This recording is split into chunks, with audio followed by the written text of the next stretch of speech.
Thosaigh me ar céile Tomás Mary ar 10 bliain ó shin, agus gach bliain tá sé ar siúl. Agus an rud is thugta dhéaltas tá mór an trabhanna céilí I Mínachán agus sa gúnta na mí agus gúnta lú agus bíonn siad ag bálam na rinci céilithe I rinne bliana agus an sin tagann siad le céile agus is féidir leo na rinci éanamh lena céile.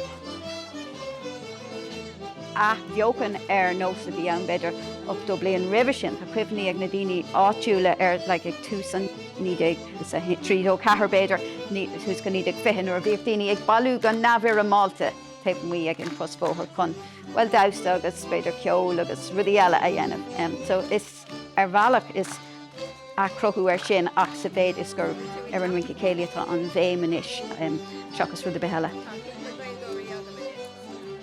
An Ucht Tommy de ceiliúradh 10 bliain den Céilí Crosbhóthair a bhíonn ar siúl I lár an bhóthair de gná. Tá sí agrathe ag an agríocht cardú rinci céilí na hÉireann, sin agríocht náisiúnta agus bíonn muidir cur an rinci céilí chun cinn I measc óg agus éasta, tá go leor clubbaní óging a fud na tíre agus tá ceann seo in Ucht-Uí-Néill.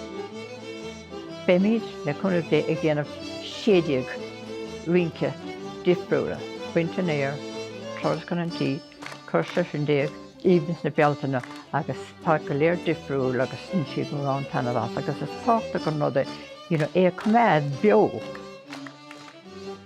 Sin má céadúir teach go dtí an céilí agus chuiste de creide na daoine ar an Crosbhóthair is iad ag damhsa.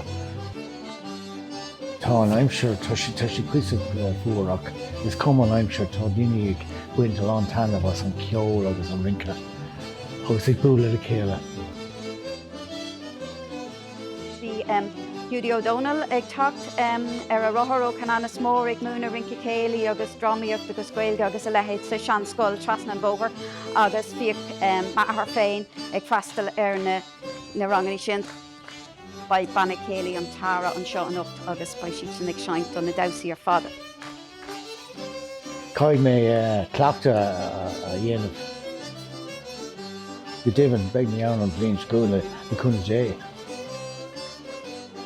Ach sé trúbhéileach man raibh sé dul raig ach brahan sé ar ranganí a bheith ar siúl an na scúil daoine an ann damhsa.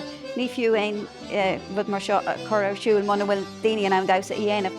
So go fada is atá na rangana ar siúl agus daoine ann chun teacht agus páirte lecha in san sé déag damhsa cinnte súla going go leanaí an nósa raig.